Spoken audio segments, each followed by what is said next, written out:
Okay, in the final part of this week's lecture material, I'm going to talk about the politics of consumption.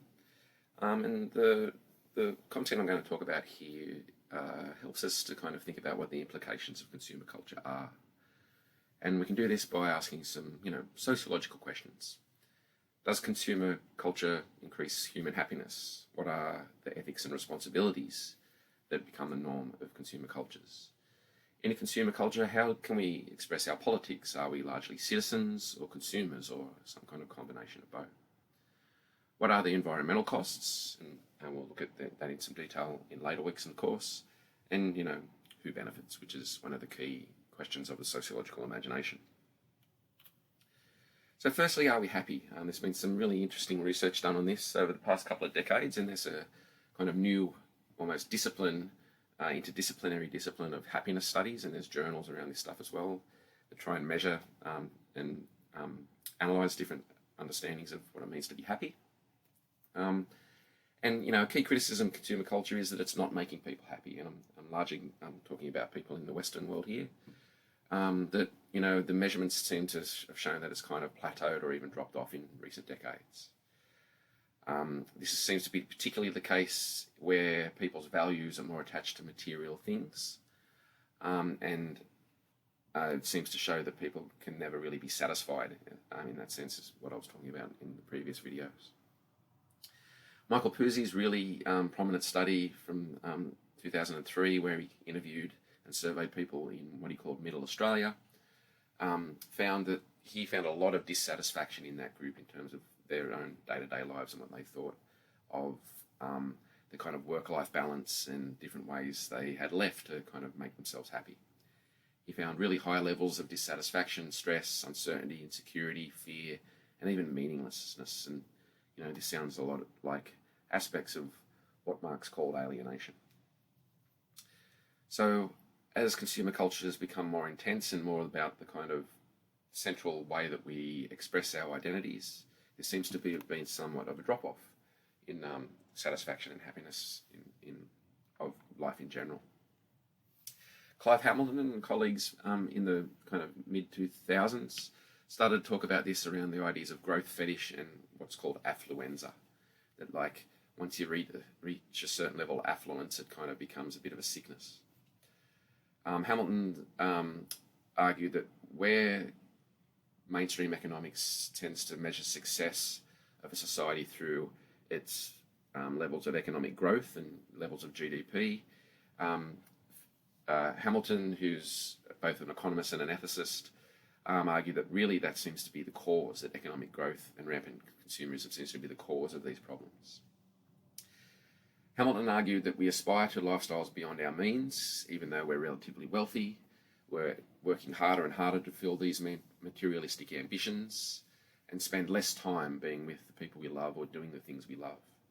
And this is the case even in a kind of increasingly casualised labour market, where people are working more and more in full-time work or having to do more and more different jobs to pursue these ends.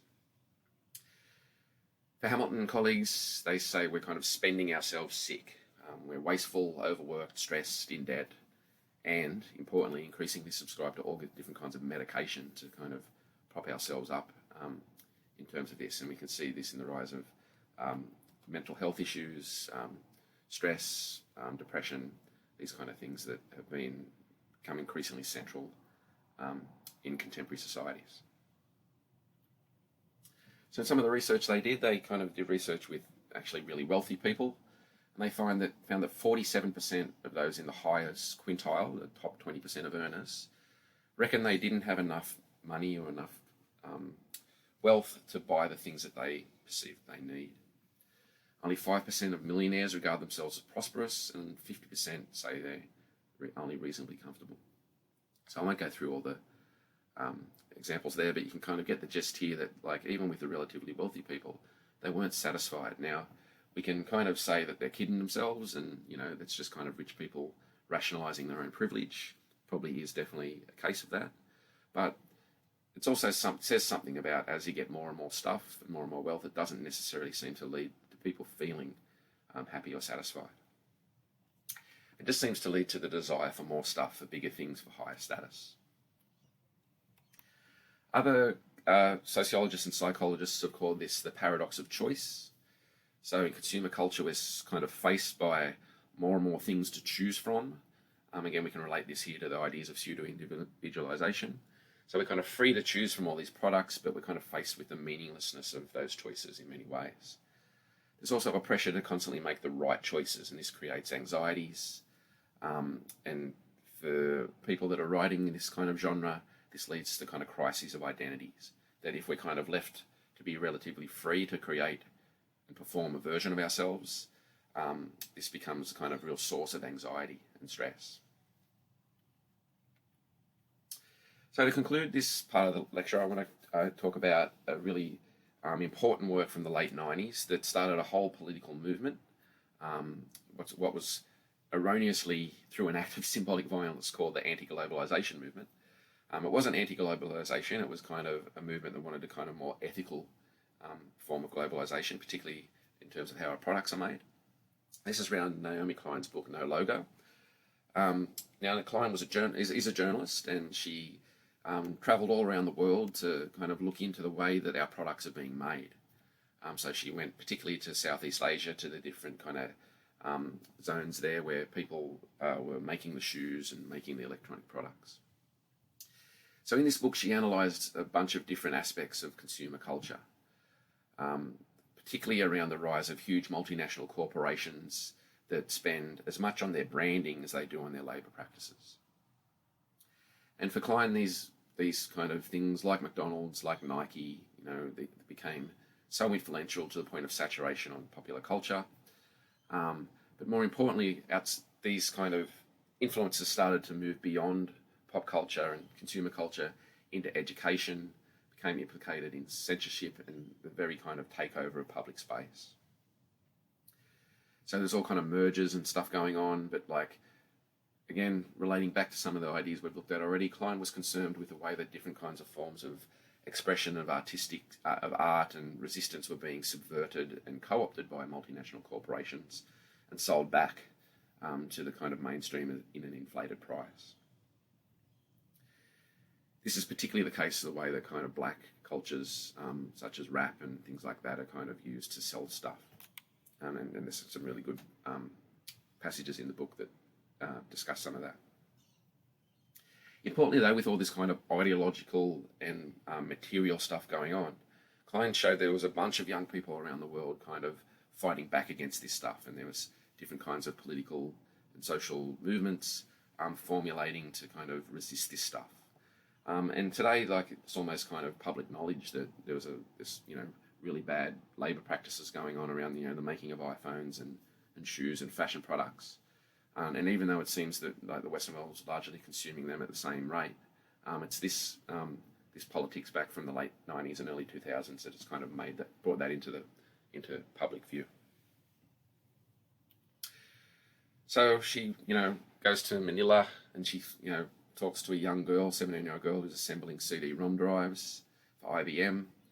And she said to her that she's really impressed that a young person at that age could be immersed in this high-tech work. But the young girl says to her, "We make the computers. We don't know how to operate them." And I think that's a kind of a really kind of sad but accurate epigraph to kind of think about those global relations. So we can hopefully you can think about this kind of aspects when we do the whole week on globalization later in the course. Klein sketches out 4 aspects of no logo: no space, no choice, no jobs, and no logo. No logo being the politics, resistive politics. So in terms of no space, Klein analyses how corporations are increasingly taking up all of the space, both physically in terms of having ads and signs everywhere. And again, this is kind of pre-internet analysis, but you can certainly see how corporations fill up the space on the internet. Billboards, ads on the back of toilet doors and all this kind of stuff. So consumer culture becomes kind of the culture. And she talks about how Pepsi proposed to kind of beam their label onto the moon. So if you looked up at the sky at night, you would see the Pepsi logo as a kind of nice metaphor for the kind of ambition of these companies. Importantly, though, this kind of consumer corporation kind of culture starts to leaks in beyond the stuff that we buy and into places like schools, into kind of art, into research. So increasingly, in America in particular, there's kind of professorial chairs that are sponsored. There's like, I think, the Lego chair of architecture and stuff like this. And obviously corporate sponsors of research starts to bring in some real ethical concerns about how the quality of that research is kind of maintained, I suppose. Relates a little bit to kind of how, increasingly things like health systems are privatised and they're treated their patients as consumers, and this has all kinds of perverse effects on, the health of people and, who gets to live and die. When it comes to no choice, Klein points out that there was two kinds of ways that these companies started to dominate public space and retail space. There's the rise of the big box retailer, which is Walmart is the American example she uses, but you can see Australia with Bunnings and JB Hi-Fi and the like, which are these kind of huge, almost warehouse type one-stop shop things where you can go and buy all the stuff you need.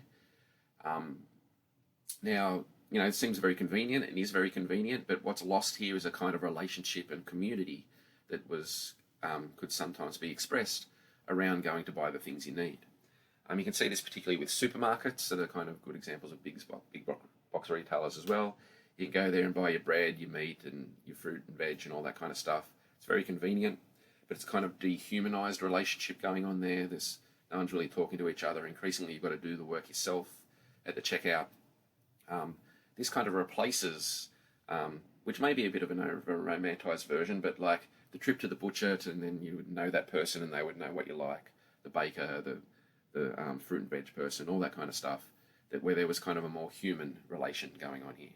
The same kind of thing with places like, JB Hi-Fi, you could argue, particularly back in the late 90s, had replaced in the early 2000s, had replaced the kind of local record shop where you would get to know the record shop person and they would know your taste and you could have those conversations that were actual humans.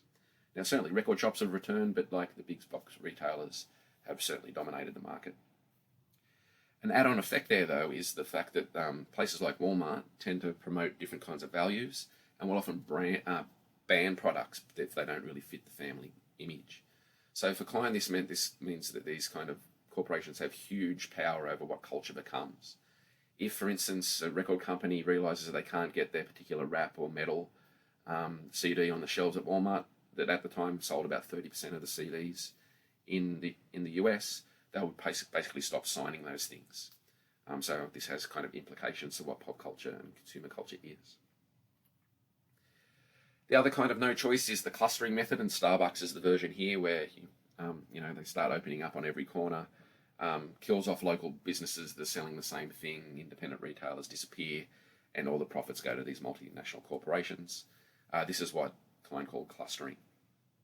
So the main point here is that as corporations get bigger and bigger, the levels of non-branded cultural, societal, mental, and physical spaces get smaller and smaller. In terms of no jobs, first Klein traces the kind of move of production of things out of the so-called first world to the third world, the developed to the developing world. Basically, they could pay the labourers there much less and produce the consumer goods for less and sell them for less. But this means there was all kinds of then unemployment problems in, where in Newcastle, for instance, when BHP disappears overseas. So this has implications for that. There's less jobs, particularly for young people that want kind of those apprentice type jobs that you move into trades and stuff like that. The state stopped funding those. But also it becomes a real problem in terms of the labour market conditions for those people that are making those products. And I'd say, you've seen the stories about, those people making Apple. I don't know, where is it? I must have taken the photo out. There's been evidence that people making the iPhones in Chinese factories in such horrible conditions, there's been a kind of huge increase in suicide and suicide attempts there. Now, rather than rather than fix those conditions, they actually set up nets around the building to stop people jumping off the building and hopefully catching them. Again, a really, I think, horrible but yet very instructive picture of what the relations of power are here.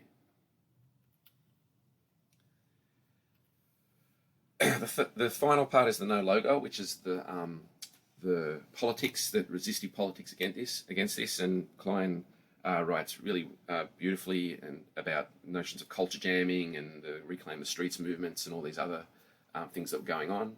So here, culture jamming is some examples there that are kind of well familiar now, to the point where these kind of things have been co-opted by the advertising industry, and aspects of culture jamming are now used to sell stuff. But back then it was a kind of way of resisting the dominance of public space, of consumer culture, where those kind of ads, billboards and stuff like that were repurposed in, that subculture of bricolage to kind of point back to the consumer, the actual power relations that were going on. So this is the way that these kind of different ad buster movements subvert the logos, ads and slogans. So this kind of leads to, boycotting different brands, different ways to kind of affect the bottom line of companies to try and make them change their practices.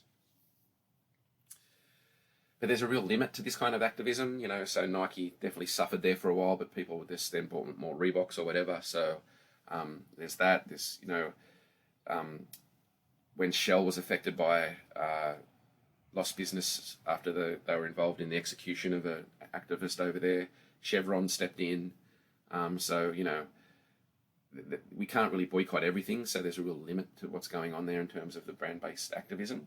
But it does seem to kind of make some differences sometimes, and you can see the rise of some Facebook sites and stuff like that in Australia that kind of has targeted different radio stations and different brands in recent times to try and perform their politics and make a difference in that way. The key question Klein ends up asking is, are we citizens or consumers? In a world where our vote seems to matter less and less, of course the parties aren't that much different, people seem to have moved to express their politics through consumer products, through wearing wristbands or being members of groups and all this kind of stuff, different aspects of that. But Klein wants us to think about how successful that is. Are we defined about what we buy or how we think? So these are kind of real strong sociological questions that I think, there's lots of interesting research going on about them.